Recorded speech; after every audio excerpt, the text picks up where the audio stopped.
E agora o debate do dia com Denise Campos de Toledo. E nós vamos falar sobre o conflito entre Estados Unidos e Irã, possíveis consequências, desdobramentos. Está aqui comigo a Maristela Basso, que é professora de Direito Internacional da USP, e também o professor Sidney Ferreira Leite, que é especialista em relações internacionais. Uma boa noite. Boa noite aos dois.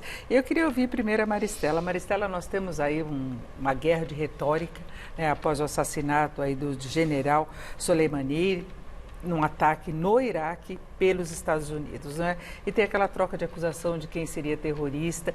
Pelas leis internacionais, quais seriam as limitações no caso de uma retaliação, no caso de outros problemas? Inclusive está sendo questionada a ação dos Estados Unidos no Iraque. Né?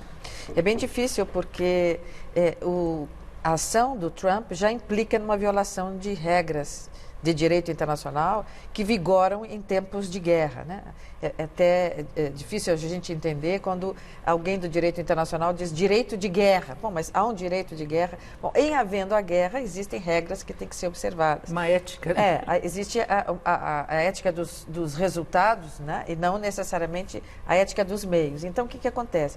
Quando o Trump toma a decisão de matar o número 2 na escala de poder do Irã, ele já comete uma violação de direito internacional, ele já infringe uma regra de direito internacional que vige dentro disso que eu chamava o direito de guerra, que não é permitido, ou seja, é proibido que se atinja chefes de Estado do país inimigo, do país alvo da minha indisposição. Então, no momento em que o Trump opta em assassinar o número 2, quer dizer, o número 2 na escala do Estado, mas o número 1 à frente do Exército, ele já violou uma regra de direito internacional. E essa regra é muito interessante na medida que ela diz, olha, não atinja, não torne seu alvo o presidente, o ministro das Relações Exteriores, o vice-presidente, o chefe da equipe ou do grupo militar, porque é com eles que você, ou com um deles, que você vai ter que negociar a paz se essa chegar. Então, os Estados Unidos já começaram violando uma regra.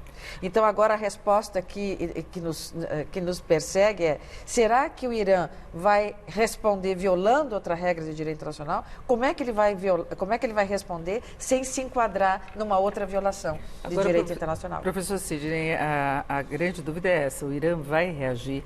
Vai ter uma retaliação, um troco para os Estados Unidos em relação ao que aconteceu? Porque a gente vê muita troca de acusações, mas nós tivemos, por exemplo, o ministro de Relações Exteriores iraniano dizendo que a resposta vai ser proporcional. Né? Que Trump que prometeu uma resposta além do que seria proporcional. O senhor acha que pode crescer essa situação de conflito? Eu vou usar uma imagem que é bem conhecida, que é da caixa de Pandora, né? Que a gente abre e libera forças sobre as quais nós não temos controle. Exatamente o que vem acontecendo, né? A possível retaliação, ela é de alguma forma impositiva para o governo iraniano, porque afinal de contas ele foi provocado, a professora se expressou muito bem, duramente provocado, uma autoridade, né, do próprio governo, do próprio Estado foi o alvo. Então, até por uma satisfação para os iranianos, ou para os xiitas de uma maneira geral, a questão é muito mais complexa, não é só a nação iraniana que se sentiu alvejada. Parece-me que no médio e no longo prazo, a principal retaliação a ser levada a cabo pelo Irã é retomar, com toda a velocidade, o seu programa termonuclear. Porque isso implicará numa redefinição da balança de poder na região, na medida em que o próprio Irã se tornará uma potência nuclear. No médio e no longo prazo, talvez seja o grande desastre, não é, dessa ação um tanto quanto estapafúrdia, não é, levada adiante pelo líder norte-americano. Agora, essa questão da bomba já poderia ocorrer pelo fato dos Estados Unidos terem rompido o acordo que tinha sido firmado anteriormente e ter imposto sanções ao Irã com relação a outros países. A Europa, por exemplo, gostaria de ter uma relação comercial, inclusive mais estreita com o Irã, e está limitada porque se ela fizer alguma coisa, aí vem a retaliação dos Estados Unidos também. Né? Quando nós buscamos uma origem do conflito, nesse momento, desse conflito, né? Porque já houve tantos outros e é uma região que é um conflito permanente, mas o acirramento desse conflito específico, se a gente buscar a origem, está nos Estados Unidos, quando os Estados Unidos, Trump, retira o seu país do acordo que tinha com o Irã e outros países de controle do armamento nuclear. Então, esse foi o grande momento. Quando os Estados Unidos se retira do acordo, sem dar uma explicação o que acontece agora com o acordo, porque de um lado nós tínhamos os Estados Unidos, mas nós tínhamos também outros países. A Alemanha, a França, o Reino Unido, a China e a Rússia também fazem parte desse acordo. Então, a escalada da violência que acontece depois que os Estados Unidos se retiram do acordo e começam as sanções a serem revigoradas, nós estamos falando aí de um ano atrás. A resposta do Irã agora é muito difícil, a pergunta que você fez. Com que tipo de resposta traz proporcionalidade? Nenhuma. Até porque o Irã, ele sabe que numa saída militar, numa resposta militarizada, ele perde. Porque ele não pode fazer frente, as forças de Teherã não fazem frente às forças de Washington. Então, ele, embora tenha 500 mil homens preparados naquela região, o Irã, e os Estados Unidos só 80 mil, nós vamos falar 80 mil, que estão entre homens, mulheres, pessoas do exército americano, militares, que estão lá, são cerca de 80 mil. 80 mil divididos em 12 bases, em 12 instalações, em 27 instalações, desculpem, em 12 países da região.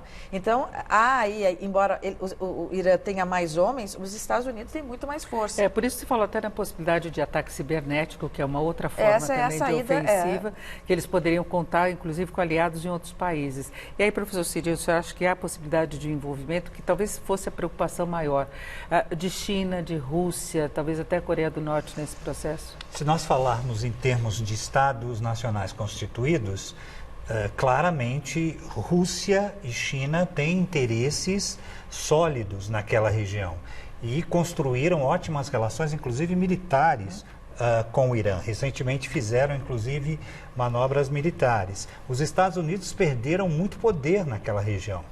Essa política errática norte-americana não começa com Trump, para fazer até certa justiça a ele, né? Eu diria, olhando um pouco mais longe, desde Nixon, lá no início dos anos 70, foi uma sucessão de políticas equivocadas, inclusive do antecessor do Trump, o Obama, que talvez tenha marcado aí um ponto positivo, fechando esse acordo. Então, de alguma forma, o que nós estamos assistindo é os Estados Unidos perdendo cada vez mais a capacidade, né, de interferir, de influenciar numa região estratégica, né? E lembremos, só para a gente um pouco repensar essa questão do terrorismo, até algum tempo atrás, as chamadas milícias xiitas foram aliadas dos Estados Unidos em dois momentos muito importantes, que foi o momento da invasão americana no governo Bush. As milícias xiitas eram fortemente opositoras a Saddam Hussein e mais recentemente no combate ao Estado Islâmico. A mão que afaga é a mesma que apedreja. Os aliados de ontem são definidos como terroristas hoje. É muito perigoso a gente entrar, a professora lembrou muito bem, jogar o direito num segundo plano, né, e apostar numa política de cowboy, de um western com um roteiro muito mal elaborado. Eu queria só fazer uma nota de rodapé, Denise, se você me permite, ao raciocínio do querido professor, que é o seguinte: quando ele fala da perda de poder dos Estados Unidos na região, sobretudo com a saída de Obama, né, que foi quem negociou esse acordo, quer dizer, para manter o inimigo por perto e saber o que o inimigo está fazendo, ele vai lá e fez um acordo que ficou na história. Mas essa perda de poder que o professor falava é a perda do que nós chamamos do soft power, que é o poder de interferir pela retórica, pela diplomacia, pela negociação, pelos bons ofícios. Uma capacidade de influência, na verdade. É a boa influência, é o soft power, mas ele nunca perdeu o hard power. Porque se nós pensarmos hoje, quando o Irã toma a decisão, o que ele vai fazer? Ele pensa na Turquia. Existe uma base dos Estados Unidos só na Turquia, porque ele tem em outros 11 países, mas na Turquia ele tem uma base que conta hoje com 50 mísseis, 50 bombas, além dos mísseis, 50 bombas atômicas, que são pequenas, mas são de alta tecnologia. E essas 50 bombas têm, cada uma delas, a capacidade destrutiva 10 vezes a de Hiroshima. Então, o hard power ele continua tendo. E é esse hard power que faz com que o Irã tema, mas ao mesmo tempo o Irã pensa agora, outro Trump tipo quis de se resposta. prevenir ao dizer que ele daria uma resposta desproporcional a qualquer ataque, dizendo que já tinha 52 alvos, inclusive patrimônio histórico, por isso que o chamaram também de terrorista. Esse é o que a gente chama sharp power, né? É o poder que vai na mira. Eu posso fazer 52 destruições. É difícil, né?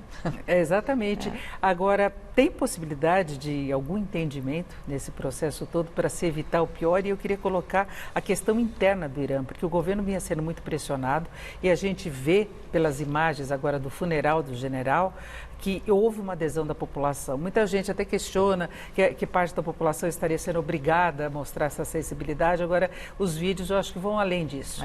Além da pressão que a população dele, né? poderia sofrer, né, para poder demonstrar essa adesão. Internamente, haveria essa necessidade também de uma resposta? Internamente, até algumas semanas atrás, especialmente os jovens iranianos, as mulheres, o Irã é um país, se a gente levar em consideração todo o Oriente Médio, ele tem algumas especificidades, é a maior nação xiita, as mulheres têm uma participação até interessante mesmo na educação, até mesmo em alguns espaços na política. E a ação norte-americana virou o sinal, né? O Ali Khamenei, ele conseguiu um apoio, né, que até então estava nas ruas contra e até já falando em substituição do regime, em crise do regime. De certa forma, isso fortaleceu o governo porque instigou o nacionalismo. Né? E o nacionalismo acaba se sobrepondo a outras posições, tanto que um dos gritos era morte à América. Morte à América. E aí temos de levar em conta que existem ações terroristas relacionadas ao Irã, que aí pode não ser determinada pelo governo. Claro. Ali virou uma situação muito complicada, porque o Irã não fala sozinho.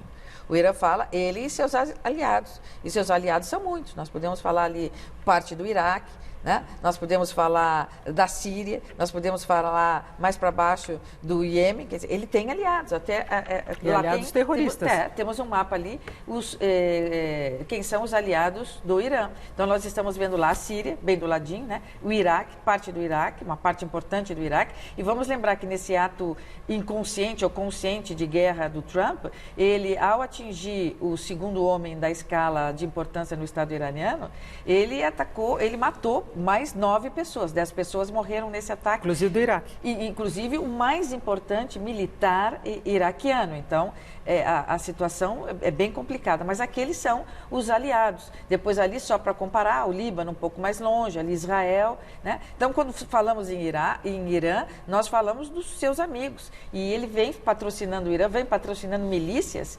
importantes e até o Hezbollah no Líbano, que é um grupo terrorista. Enfim, e quando mexe com o Irã, mexe bem no Oriente Médio. Agora, falando em aliados, antes de encerrarmos, eu queria saber como é que vocês veem o Brasil nessa posição toda. O presidente Bolsonaro disse que vai conversar com o ministro das Relações Exteriores, mas ele divulgou uma nota na semana passada, um comunicado, que o Irã agora está pedindo explicações. Professor Sidney, pode sobrar para o Brasil? O que é política externa? É a projeção dos interesses nacionais no âmbito internacional. O Brasil é uma potência média do sistema internacional. Ele tem uma flexibilidade de mediação, de negociação historicamente consolidada. Foi um equívoco tomarmos partido, né, numa questão que nos interessa como cidadãos desse mundo, como Estado nacional que faz parte da ordem internacional, que respeita o direito internacional, mas positivamente a nossa capacidade de intervenção direta nessa agenda não existe. Não é? E não conta muito o apoio dado a Trump também, né? Então foi um grande equívoco essa tomada de posição, essa nota do Itamaraty, né? Eu diria que foi, do ponto ponto de vista diplomático, desastrosa. É um festival de despreparo, né? Quando, Denise, você diz, olha, agora vai se encontrar o presidente Bolsonaro com o ministro das Relações Exteriores, que volta do seu recesso das férias, eu chego até a ficar com medo, porque não é para o Brasil se manifestar desde o início, um país não se intromete nos assuntos internos ou bilaterais de outros. Então, a nossa estratégia é manter a prudência, não se manifestar sobre o tema, lembrar que o Brasil exporta, como a nossa matéria aqui antes disse, 2 bilhões de dólares em milho, soja e carne, e nesse momento o Brasil tem que se justificar dizendo, olha, não apoiamos ninguém, nós estamos aqui prontos a ajudar no que for preciso, atuar com bons ofícios e uma boa negociação, mas não tomar partido nem desse e nem daquele, porque essa é uma briga de peixe grande. Eu conversei aqui com a Maristela Basso, que é professora de Direito Internacional da USP, professor Sidney Ferreira Leite, que é especialista em relações internacionais. Muito obrigada aos dois. Obrigada a você. Uma boa noite, Laerte, Luciana.